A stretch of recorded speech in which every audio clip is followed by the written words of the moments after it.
করেন, আমাকে আপনাদের সামনেই আসতে হবে, আপনারাই আমার বৈধতা। বৈষম্য বিরোধী ছাত্র আন্দোলনের একজন অন্যতম সমন্বয়ক ছিলেন নাহিদ ইসলাম। 5 আগস্ট পট পরিবর্তনের পর শপথ নেওয়া অন্তর্বর্তী সরকারের একজন উপদেষ্টা তিনি। ডাক, টেলিযোগাযোগ ও তথ্য প্রযুক্তি এবং তথ্য ও সম্প্রচার মন্ত্রণালয়ের দায়িত্ব পালন করছেন নাহিদ। যে কোনো শিক্ষার্থীদের রাজপথ থেকে কেন দাবি আদায় করতে হয়?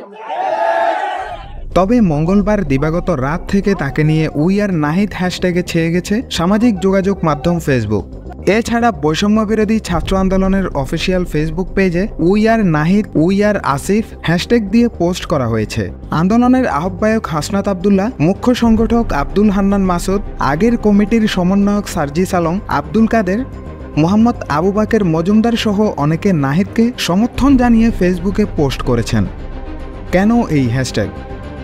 সম্প্রতি বঙ্গবন্ধু শিক্ষক পরিষদের নির্বাচনে অংশ নেয়া শিক্ষককে ন্যাশনাল ইনস্টিটিউট অব বায়োটেকনোলজির NIV পরিচালক নিয়োগে সুপারিশ প্রদানের অভিযোগ আনা হয় তার বিরুদ্ধে।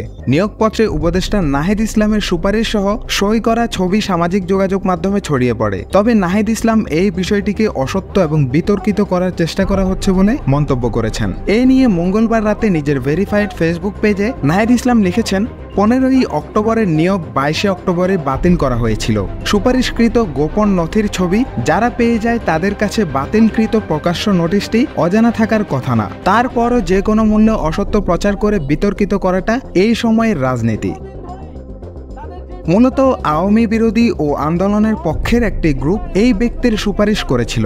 পরবর্তীতে বিজ্ঞান ও প্রযুক্তি উপদেষ্টা ওনার একাডেমিক এক্সিলেন্সি দেখে NIV পদে নিয়োগ দেন, কিন্তু ওই ব্যক্তির রাজনৈতিক ব্যাকগ্রাউন্ড জানার পরে সাথে সাথেই ওনার নিয়োগ বাতিল করা হয়।